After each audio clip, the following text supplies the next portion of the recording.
31వ తారీఖున చరిత్రలో కని విని ఎరుగనటువంటి ఒక ఘోరమైన సంఘటన గుంటూరు పట్టణంలో జరిగింది. మీ అందరికీ తెలుసు. బహుశా ఆంధ్ర రాష్ట్ర చరిత్రలోనే కాదు, భారతదేశ చరిత్రలో కూడా ఇలాంటి అరుదైన సంఘటనలు జరిగి ఉండవు అని నేను అభిప్రాయపడుతున్నా. 37వ తారీఖున 5 గంటల నుంచి రాత్రి 12:20 వరకు మా ఇంటి మీద, ఆఫీస్ మీద పెద్ద ఎత్తున దాడి చేశారు. ఒక విధంగా చంపడానికి ప్రయత్నం చేశారు. ఇల్లుని, ఆఫీస్ని ధ్వంసం చేశారు. నా ప్రాపర్టీస్ అన్నింటినీ కూడా, కార్లు, అక్కడ ఉన్న ఫర్నిచర్ అంతా ధ్వంసం చేసేటటువంటి కార్యక్రమం చేశారు. 7:20 పాటు విధ్వంసాన్ని సృష్టించారు. ఆ తర్వాత నన్ను అరెస్ట్ చేశారు, జైలుకి పంపించారు. 18 రోజుల తర్వాత న్యాయస్థానాల తీర్పుతో నేను బయటకు రావటం జరిగింది. ఆ తర్వాత నా ఇంటి మీద జరిగినటువంటి దాడి ప్రపంచమంతా చూసినా కూడా police has not taken any action. చాలా దురదృష్టం. అది భారతదేశ చరిత్రలోనే చాలా దురదృష్టం. నేను కంప్లైంట్ ఇచ్చేంత వరకు అసలు యాక్షన్కి వెళ్ళలేదు, కేసు కూడా రిజిస్టర్ చేయలేదు. జనరల్గా పోలీసులు ఏం చేయాలంటే, ఒక సంఘటన జరిగితే సూమోటివ్గా కేసు బుక్ చేయాలి. నా ఇంటి మీద 31వ తారీఖున జరిగినటువంటి దాడి కానీ, సంఘటన కానీ, police has not registered even a case. 1వ తారీఖున నన్ను కోర్టులో ప్రొడ్యూస్ చేసిన తర్వాత కోర్టు వారి యొక్క అనుమతితో నా లీగల్ అడ్వైజర్ చెప్తే కంప్లైంట్ రాసి సంతకం పెడితే ఆ కంప్లైంట్ తీసుకెళ్ళిస్తే 2వ తారీఖున కేసు బుక్ చేశారు. ఎవరి మీద? నా ఇంటి మీద దాడి చేసిన వారి మీద నేను ఇచ్చిన కంప్లైంట్ను పురస్కరించుకొని. అప్పుడు దాకా ఆగాల్సిన అవసరం లేదు. Police has to register a case suo motu. చేయలే అంటే ఇట్ సీమ్స్ పోలీసులు, తెలుగుదేశం వారు కుమ్మక్కై నా మీద దాడి చేశారు అనేటువంటి భావన కలిగే విధంగా ప్రవర్తించారు. సరే, కేసు రిజిస్టర్ చేశారు.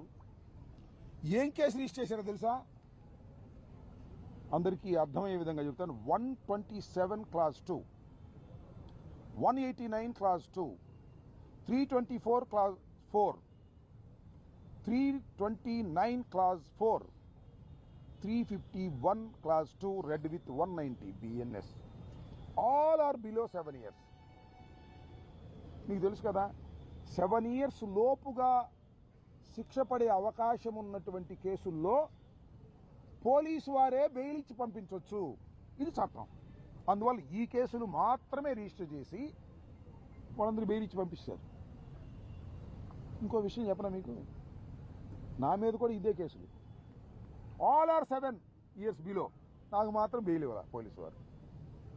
కోర్టులో ప్రొడ్యూస్ చేశారు. కోర్టు వారు రిమాండ్కి పంపారు.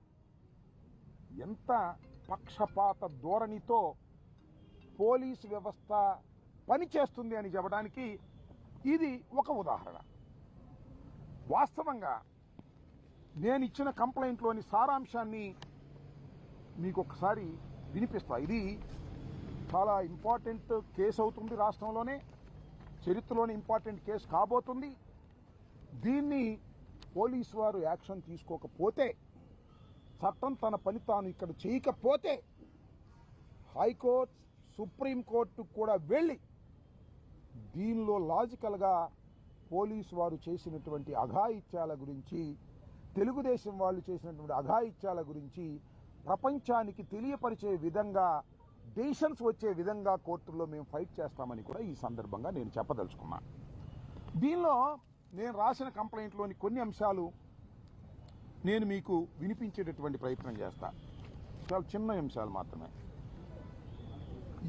In view of the seriousness of the offence committed, I must respectably request you to register an FIR forthwith for all applicable cognizable offences.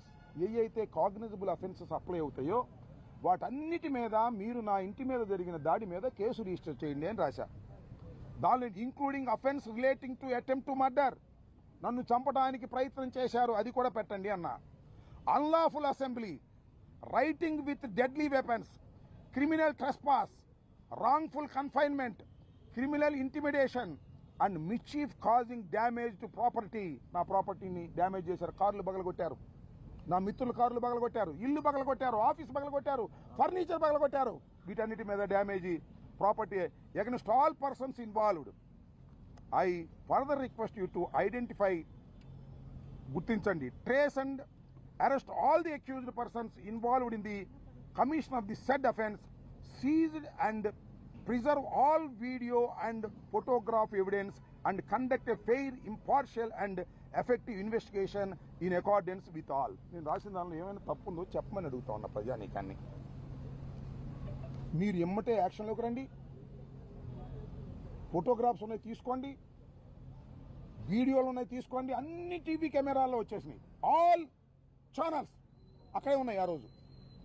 వాటిలో తీసుకోండి. అంటే ఇంతవరకు ఈ సింపుల్ సెక్షన్స్తో కేసు బుక్ చేసి వాళ్ళని బయటికి పంపించేశారు. ఇది చాలా దురదృష్టకరమైనటువంటి. వాళ్ళు పెట్టిన ఏంటి, 127(2) అంటే 1 year punishment, 189(2) 6 months punishment, 324(4) మిచీఫ్ 2 years punishment, 329(4) clause 4 criminal trespass and house 1 year, 351 clause 2 criminal intimidation 2 years. అన్ని బిలో 7 years. ఎందుకంటే శుభ్రంగా ఎక్యూజ్ అందరినీ కూడా బెయిల్ ఇచ్చి పంపించడానికి కావాల్సిన సెక్షన్స్ మాత్రమే వేశారు ఆ సిఐ గారు. ఆ సిఐ గారు తెలుసు కదా, గంగా వెంకటేశ్వర్లు గారు లోకేష్ గారి బంధువు. ఇంతకు ముందు కూడా చెప్పేవాళ్ళు చెప్పట్లా. గంగా వెంకటేశ్వర్లు గారు సింపుల్గా ఇవి వేసేసి వాళ్ళని రిలీజ్ చేసి పంపించారు. వాళ్ళ పొజిషన్కి వచ్చారో కూడా నాకు తెలియదు. ఇలా పార్షియల్గా వ్యవహరించారు.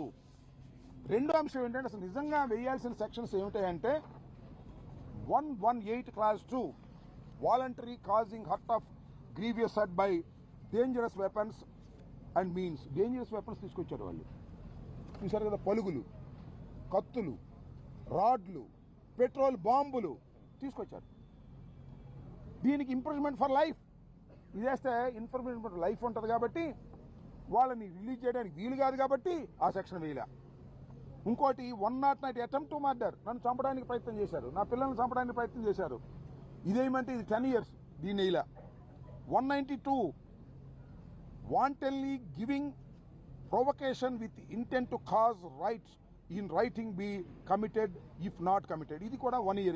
ఇది పెద్ద ప్రాబ్లం. ఈ రెండు సెక్షన్స్ వెయ్యవలసినటువంటి సెక్షన్స్ వెయ్యకోకుండా ముద్దాయిలకు అనుకూలంగా ఉండే విధంగా గంగా వెంకటేశ్వర్లు అనేటువంటి ఒక సిఐ లోకేష్ బంధువు ప్రవర్తించినటువంటి పరిస్థితిని మేము ఎంక్వైరీ చేయడం జరిగింది.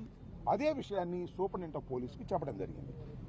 మేము ఫైనల్గా కోరింది ఏంటంటే, ఈ గంగా వెంకటేశ్వర్లు అనే వ్యక్తి